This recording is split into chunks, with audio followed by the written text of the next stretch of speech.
नमस्कार बच्चों, BA final का सेमेस्टर 5 के धर्मवीर भारती की यह छठी कविता है। इसमें थके हुए कलाकार से, यानी कि इसमें कवि कह रहा है कि जो कलाकार है उसको कभी थकने के लिए नहीं कह रहा, यानी कि थक कर बैठ जाएगा तो सृजन कार्य रुक जाएगा, क्योंकि एक कवि का कार्य है उसे धरती को स्वर्ग बनाना है।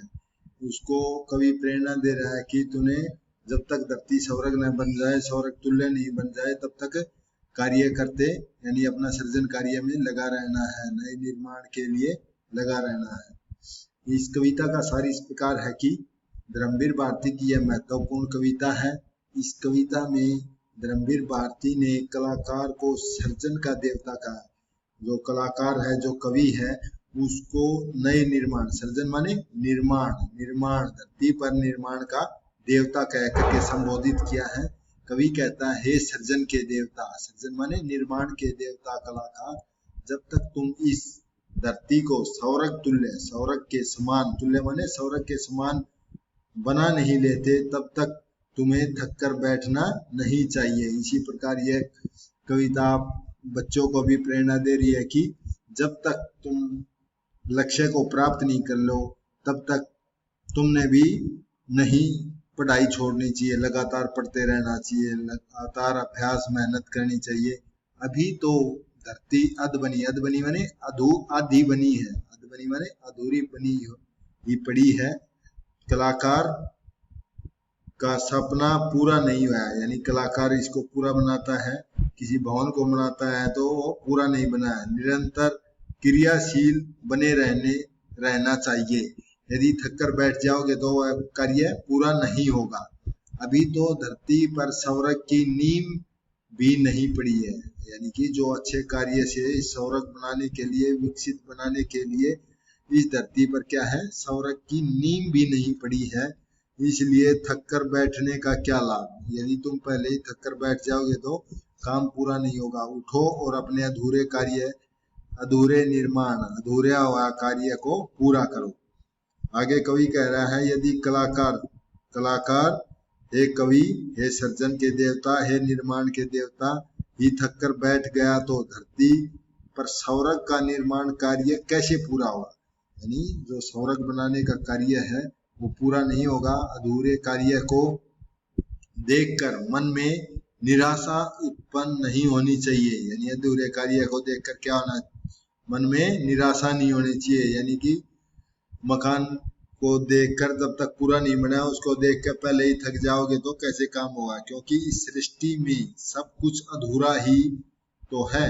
सृष्टि का जन्मदाता तक भी अपने अधूरेपन को समाप्त करने के लिए सृष्टि की रचना करता है, यानी भगवान ने भी इसकी आदि ही रचना करी है, बाकी तुमने ही बनाना है। आगे कह रहा है, कलाकार को प्रलय माने जो विध्वंस हो जाता है, प्रलय हो जाता है, भूकंप आ जाता है, सारा भवन वगैरह गिर जाते हैं। उसी प्रकार लेखक को प्रेरणा दे रहा है कि प्रलय को देखकर अपनी पूजा अर्चना नहीं छोड़नी चाहिए, विनाश को देखकर हतोत्साहित होकर के निर्माण कार्य से विमुख नहीं होना चाहिए। विमुख माने उसे मुंह फेर लेना, कार्य छोड़ देना। विनाश में ही निर्माण का बीज छिपा रहता है, विनाश से ही नया निर्माण करने का बीज छिपा रहता है। प्रस्तुत पंक्तियां हमारी समकालीन हिंदी कविता में संकलित थके हुए कलाकार से ली गई है। इसके रचयिता धर्मवीर भारती हैं। इस कविता में कवि को ही संबोधित करते हुए कह रहा है कि सृजन के देवता, ये धरती के सृजन के देवता के रूप में चित्रित करते हुए उसे सृजन कार्य, निर्माण कार्य पूरा जब तक पूरा नहीं हो लेता तब तक थककर न बैठने के लिए आग्रह कर रहा है, यानी थककर नहीं बैठना चाहिए, उसे लगातार कार्य करना चाहिए। इन सज्जन की थकन भूल जा देवता, अभी तो पड़ी है धरा अधबनी। धरा माने धरती, अधबनी माने अधूरी है, सृजन माने निर्माण, सृजन का अर्थ है निर्माण, अधबनी माने अधूरी अर्धविकसित हैं। तो यहाँ कवि कलाकार या कवि को ही संबोधित करते हुए कह रहा है कि तुम कोई साधारण व्यक्ति नहीं हो, तुम पृथ्वी के देवता हो। हे देवता, निर्माण कार्य करते रहने से उत्पन्न हुई थकान, यानी निर्माण जो कार्य करते हो उससे उत्पन्न हुई थकान को भूलकर तुम निरंतर निर्माण कार्य में लग जाओ, निर्माण कार्य में लगे रहो। अभी तो यानी कि इस धरा को, जिस सौरभ के निर्माण का संकल्प तूने लिया है वह तो अभी अधूरी है। अधबनी माने अभी तो अधूरी है। अभी तो पलक में नहीं खिल सकी है नवल कल्पना की मधुर चांदनी, अभी तो अध खिली ज्योत्सना की कली है। इन पंक्तियों में क्या कह रहा है कवि?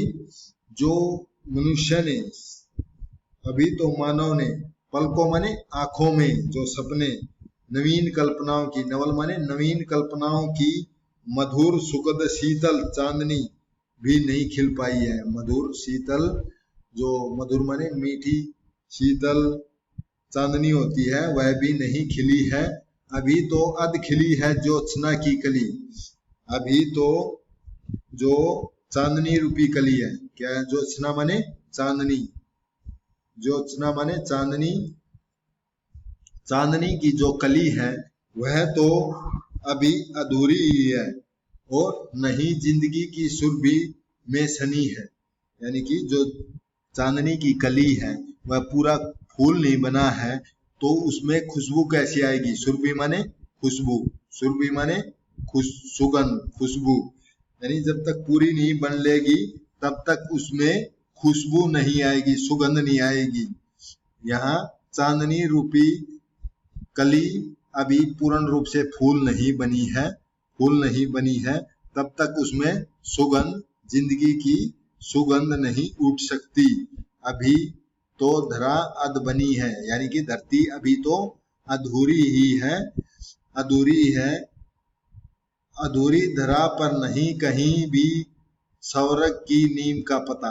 अभी तो इस धरती पर जो सौरग बनाने का, जो अच्छा निर्माण बनाने का, सौरग के तुल्य बनाने का नीम का भी पता नहीं है। अभी तो नीम का भी नहीं है। सर्जन की थकन भूल जा देवता।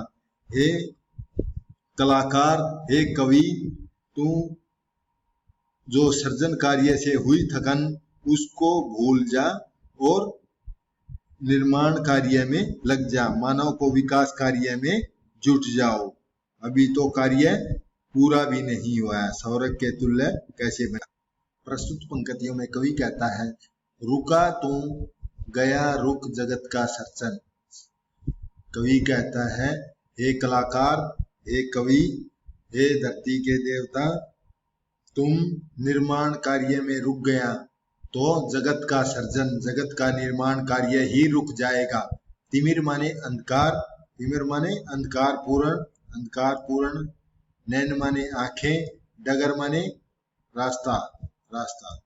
यानी यह कह रहा है, यदि निराशा के घने अंधेरे, निराशा के घने अंधेरे तुम्हारी आंखों में बस जाएगा, निराशा के संग अंधेरे तुम्हारी आंखों में समेट कर तुम रास्ते को भूल जाओगे और जो निर्माण कार्य की रोशनी रूपी किरण है, आशा रूपी किरण है, वह खो जाएगी और तुम पथ से भटक जाओगे, तुम पथ से भटक जाओगे।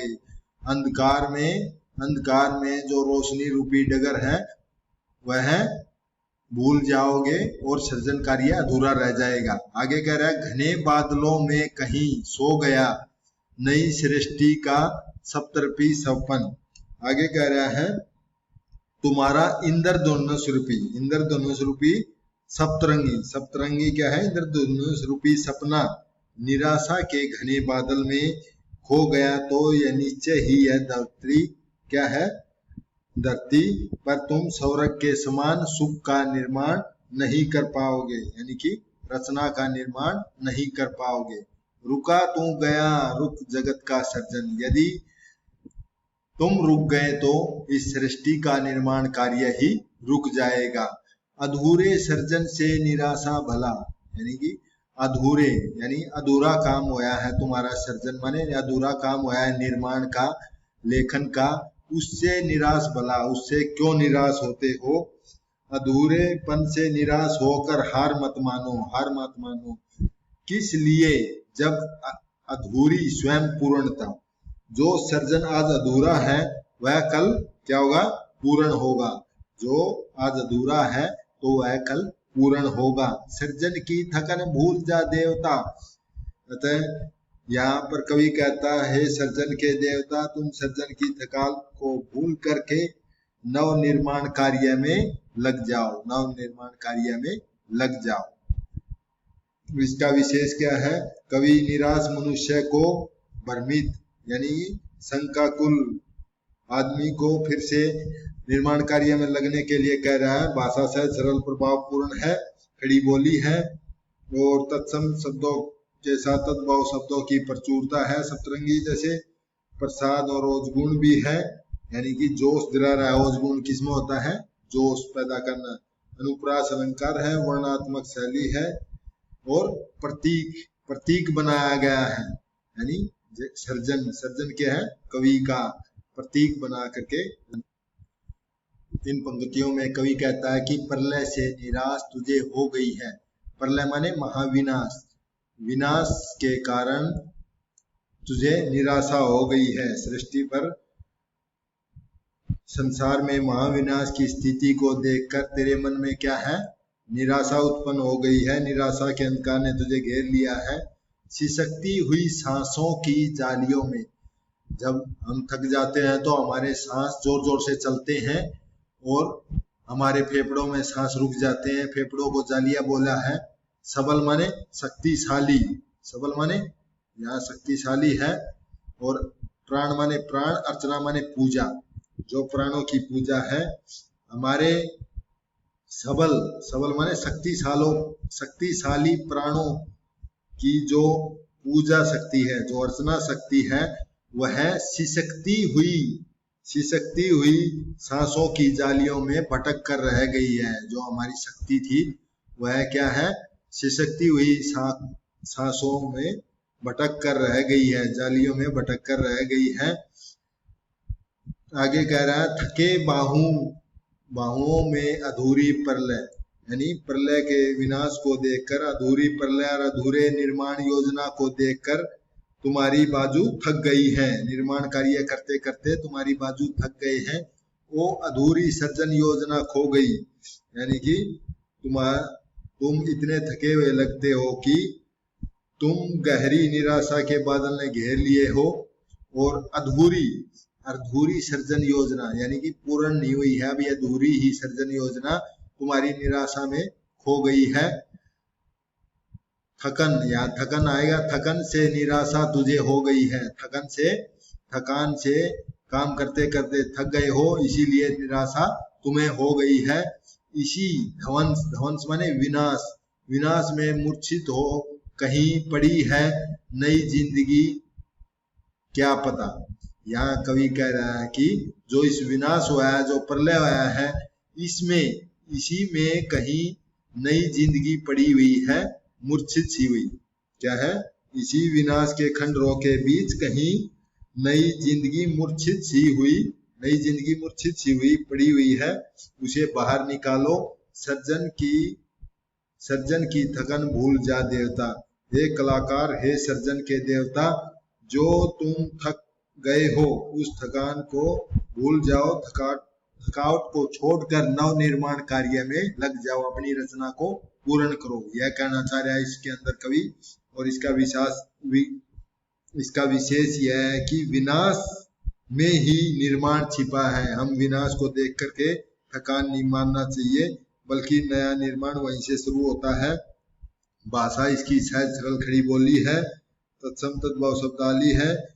यहाँ कवि के अंदर, सर्जनकार के अंदर जोश पैदा कर रहा है। ओज गुण है, अनुप्रास अलंकार है, सह में 2 बार आया है और प्रतीकात्मक योजना का प्रयोग किया है।